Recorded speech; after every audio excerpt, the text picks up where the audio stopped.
welcome back to my channel. Today is part 2 of Theodore's 3 and 4 month update. I'm filming these back to back. And today we are going to chat about this little guy's sleep and his naps and what else?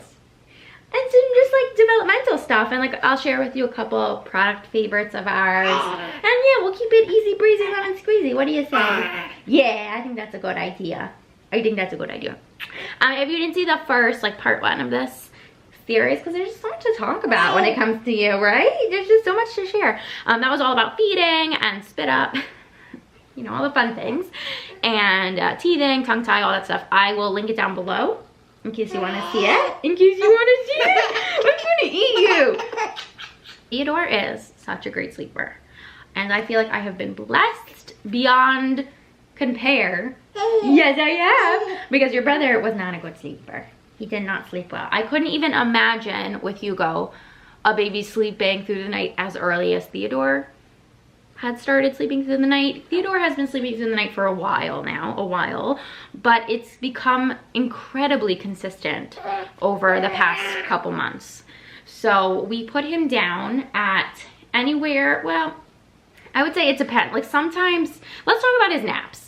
Because you know what's not quite as consistent? His naps. So if you're like feeling jealous that this little guy's sleeping through the night and you're like, what are you doing? How can I? Let me just tell you that like the nap situation is a situation. It's not great.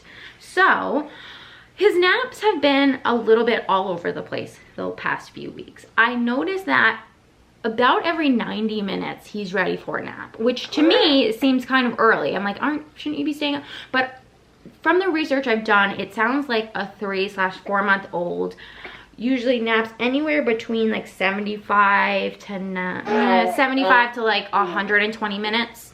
So every hour and a half to 2 hours. And he just falls at that like shorter range. He's ready for a nap every 90 minutes, but it's like this sweet spot. I'm sure you guys can relate. It's like if I don't catch him like right before that hour and a half where he's like sort of tired but like not super visibly tired, then forget it. The nap is long gone. I tried like stretching it out longer, thinking like, oh, maybe he can be up for 2.5 hours, and he can, but then he's in a terrible mood and getting him to nap is horrendous, and it's just a huge mess. So, and what I found too is like having Hugo and him being the second, like we already have a rhythm to the day, and we already have like things in place that we need to do and a schedule in place, and it certainly helped with getting Theodore on more of a schedule and getting a little bit more consistency in there. So what I've been trying to do is to get Theo to nap every 90 minutes. Yesterday was like a day where we were home all day. Hugo had virtual school, so truly every 90 minutes Theodore napped, and we were like in a really good rhythm. He'd wake up from his nap, he'd have a bottle, he'd have like, you know, an hour of awake playtime, and then it was time for a nap again, and like that was all day. And then by the end of the day, it depends. Like there are some days where his last nap, his like 3 to 3:30 nap will go a little like, he'll either nap for like a half hour and be up at like 3:30, 4 o'clock, or he will like conk out. And like yesterday I put him down at, I think it was 3:30, maybe it was 3, and by 4:30 he was still sleeping, and I was like, oh no, like I'm gonna wake him up. And I know like to each his own, like everyone, and no judgment, everyone, I let Hugo sleep whenever and for however long he wanted to sleep. But with Theodore, I've just found that he's appreciated a little more consistency with his naps and his sleep schedule, and like who am I to get in the way of that? So at 4:30 I woke him up. I actually think it was like 4:45 I woke him up, because his bedtime is promptly at 6:30. So if he doesn't take that longer afternoon nap, usually he is really tired by like 6, and the 5 p.m. to 6 is like a witching hour for him, and he'll be really upset, and like that's also the time that I'm trying to make dinner, right? It all happens at once.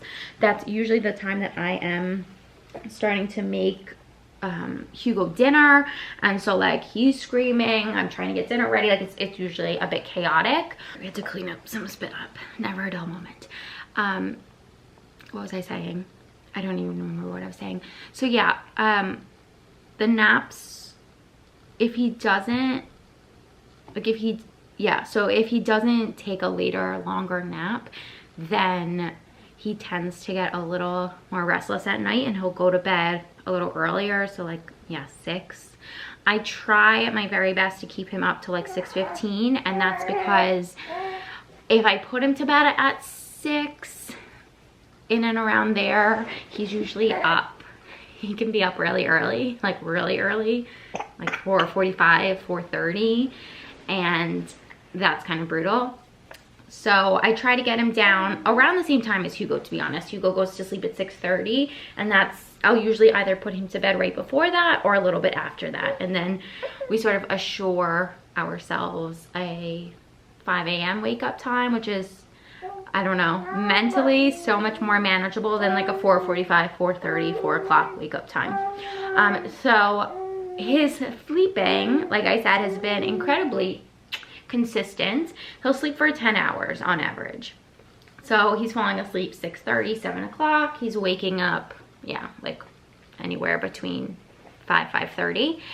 And he's not having any middle of the night wake ups. So I feel like that's kind of the trade-off. Like he's waking up insanely early, but he's not getting up at all through the night. So it actually, I feel like it balances out. Like maybe if you were waking up at once during the night or twice during the night, but then sleeping until like 8, it would be a different situation. Like to each his own, right? Like we find it, I don't know, we find it a little bit more manageable, and at least for my brain, I'm like, okay, like he's sleeping through the night, that's great. And our bodies have adjusted to the early wake up time. And as long as like he feels good and, you know, alert in the mornings from sleep, then that's fine. So he's still sleeping in the snoo, right honey? He's still sleeping in the snoo. We are thinking that we might do the transit, like his arm out transition soon. So the snoo sacks, you Velcro their arms down and that like keeps them nice and snug, and we've been doing that since he was born. Recently, because he's been teething so badly and he's been like soothing with his hands, we figured like it might be nice for him to have his hands in the snoo. So I'll keep you guys updated. Like right now I'm still Velcroing his arms down, and that seems to be fine. Like he's not having too much of an issue with it. Right honey? Oh, I love you, you're so cute. Yeah, that's sleep and naps. They're both going as they're going. And I think if being a mom the second time around has taught me anything, it's that like, don't, like, no expectations, right? Like I just appreciate every day that like he sleeps and feels well rested and happy, because I know that like it can change at any moment. And let's finish out with developmental. So as you can hear, he's incredibly talkative. He talks so much, and it's just so, you're very what is the word, communicative, and you're very engaged. Oh, do you see mommy's shirt? See the flowers? That's really nice, huh? He's so aware. He's so aware. And the sweetest thing is like, he's very aware of Hugo. Hugo's not very aware, but like it's because he's a toddler and he's all over the place all the time. And it's really sweet to see like Hugo loves Theo. We call him the baby, right? Hugo loves the baby. And we'll like want to be near the baby, and we'll like want to play near the baby. But it's in the quieter moments when Hugo sees a toy next to Theo and like wants to play with the toy, so he grabs the toy and like Hugo will be playing with the toy, and I just see Theodore look over and he's just staring at Hugo, and like I could just tell he wants to play with him so badly and wants to communicate with him. And it's the sweetest thing to see their brother relationship starting now, right? Like starting when Theodore's so little. So that's, I mean, that's been such a gift, and something that I'm just so blessed to be able to give both of them, that relationship, right honey? And like I said, he's really, really talkative. Okay, I just put him down. I forgot to tell you guys the craziest thing. So recently, in the past, I guess 2 weeks, we've been putting Theodore down awake in his bassinet, and he's just been falling asleep on his own. And I know that that is like fundamentally what sleep training is, but that's not what we had. That's not what we were doing. It was the weirdest thing. So like one day I put Theodore, I was trying to, like we had been rocking Theodore to sleep and like bouncing him to sleep. And like we didn't have a plan of like, oh, when we're gonna sleep train him, because this new like sort of does a little bit of that for you with like the soothing and the rocking and stuff, but obviously he's really young, and so we didn't have it in our heads like, oh, we're gonna sleep train him now. I was just bouncing him, trying to get him to sleep one night, and Hugo needed me for something, and I put him, I was like, Theo, you're gonna have to wait for a second. I put him down in the bassinet, clipped him in, turned it on, went to get Hugo, and when I got back, like to go back and get Theo, he had fallen asleep. And so I was like, wow, this is crazy. And ever since then, I've been putting him down awake in the bassinet, and he'll like talk and kind of coo to himself, and like he's doing it right now. Like he'll kick his legs up and down, but then he just falls asleep. And I say this from a mother whose toddler, like Hugo did not put himself to sleep until he was like 2. And again, like this is not like, this isn't a discussion on like whether sleep training is right or wrong or whatever. And like I felt very strongly for Hugo when we did try to sleep train him that it wasn't the right decision for Hugo. But it's like Theodore just did it. He just did it. And it's been so amazing that like it's something that he's just taken to and wanted to do. And then it's certainly like made the whole bedtime and nap time thing 10 times easier for us, because then it's just like, okay, like it's nap time, let's go put him in the bassinet, and then it's done. So that was huge. Back now to developmental. What else did I want to mention? He's been doing such a good job of holding his head up. I'm sure you saw it when he was here. He's still like a little bit of a floppy McGee, but he's grown, like he's developed so much strength in his neck and his upper back. I feel like it sort of happened overnight, weirdly enough. Like there were times in the beginning of the 3rd month where I was putting him down on his stomach for tummy time, and he didn't have the ability. And granted, like I'm sure a lot of it came with the weight gain, because at the beginning of the 3rd month, he was still underweight. He was having a really hard time lifting his head and then holding it there for long periods of time. He freaking hated tummy time. But since gaining weight, and now as we've entered the 4th month, he has been able to lift his head up so high and hold it up there for such a long time, and he's able to like lift his head to one side and then the other, and like he's just enjoying. He still hates tummy time, don't get it twisted, but like he's able to be on his stomach for longer periods of time because he feels like he feels strong, and he feels like, okay, if I need to lift up my head, I can. I'm gonna sneeze. I don't know if you guys noticed, he still has that like little bald patch in the back of his head, and he's also getting like a bald spot now on the side of his head. It's from sleeping in the bassinet. It's so cute. He looks like a little old man with like all of his like bald spots. He has very fine hair, just like Hugo had, and so I imagine that'll all be like Hugo, where he continues to look sort of bald until like he's a 1.5 years. Hugo started to get a decent amount of hair after he turned 1, so I think it was like 13, 14 months. Theodore is definitely gonna have brown hair, but it looks like Theodore's eyes are gonna stay blue. Theodore's eyes are like more of, Hugo's eyes are more of like a crystal blue, whereas Theodore's eyes are more of like a steel blue, like a more gray blue. It's pretty cool. So that'll be really fun to see as they grow older, like having one son with blue eyes and blonde hair and one son with blue eyes and brown hair. I wanted to mention in terms of like products we've been loving and using the Jonathan Adler Sensory Gym, which is the little sensory mat that we had with Hugo that I loved and raved about then, love and rave about it now. We have been loving the 4Moms Mamaroo. That has been really nice, and what I'll say is like Theodore is like most kids, that he doesn't like to be in one spot for too long.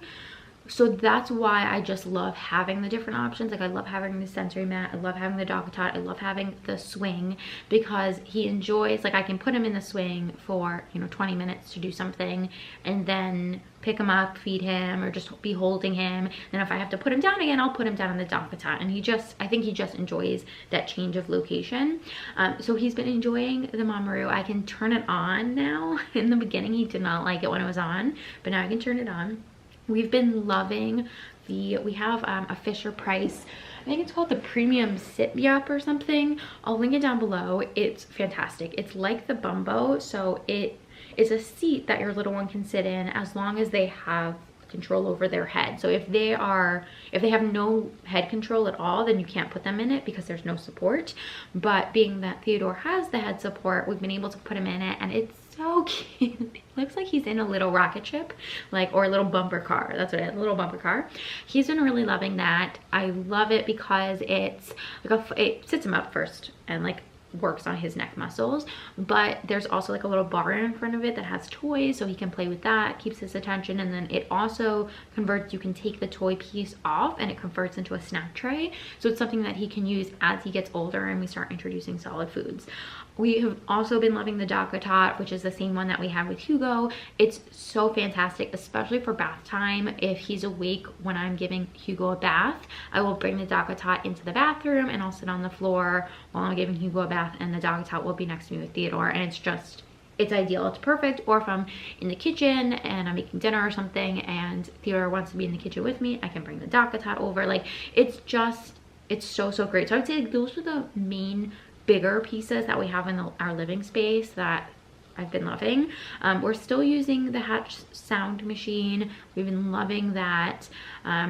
He's transitioned up to 6-month clothes, which has been like such a huge, I don't know, milestone. Not just because like for the regular, like, oh my gosh, he's growing up, but for the weight gain. Like, it was so great to see him transition out of those smaller clothes.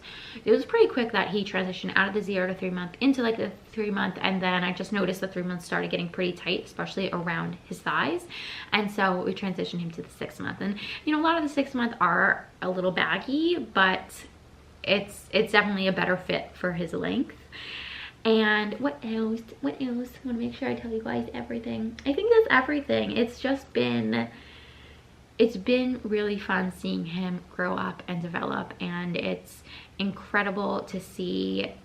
I don't know if it's Hugo's delays, but I don't remember this much interaction, and I don't know if it's because Theodore has an older sibling.